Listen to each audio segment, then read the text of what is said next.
خەیاڵیان بۆ کردەوە بەڕاستی لە خۆشیدا ناتوانێت بە دروستی بیان ژمێرێت.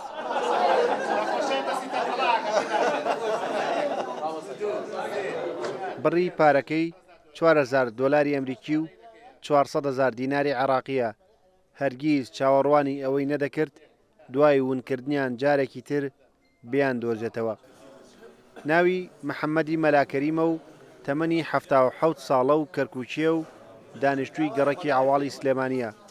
ڕۆژی شەممەی ڕابردوو کاتێک لە ماڵ هاتووەتە دەرەوە پارەکانی لێکەوتووە. دوای ڕۆژێک پێی زانیوە و وتوێتی تازە تەواو لە دەستم چوو. ئێستا سەری سوورماوە لە جوانی ڕەفتار و پەروەردەی تەندروستیە و منداڵانەی پارەکەیان دۆزیوەتەوە و بۆیان گەڕاندوێتەوە. تو لە بەرچاوت ئەگەر پەروەردەکەی زۆر دروست نەبووایە نەهات تەسلیمی بچێ خەبەر بە باوکو و دایک بدا و تەسلیمی مەکتەبی بکە. معنای وایە پەروەردەیەکی زۆر جوان کراوە لە ماڵەوە و لە مەکتەبش قوتابخانە دەوری زۆر بەرزی بینیوە. ئێرە بینای قوتابخانەی عواڵی بنەڕەتی و ئامادەیی ئەمین فەیزیە لە گەڕەکی عواڵی سلێمانی. خوێندکارانی ئەم خوێندنگانە لە سەعات 7:30 بەیانی ڕۆژی شەممەی ڕابردوو لە ڕێگەی هاتنیان بۆ قوتابخانە پارەکەیان دۆزیوەتەوە. لێم پرسین چۆن بڕیارتاندا پارەکە بۆ خاوەنەکەی بگەڕێنەوە. دەڵێن پەروەردەی خێزانیمان ڕێگەمان پێ نادات شتێک مڵکی کەسێکی تر بێت و ئێمە بیبین.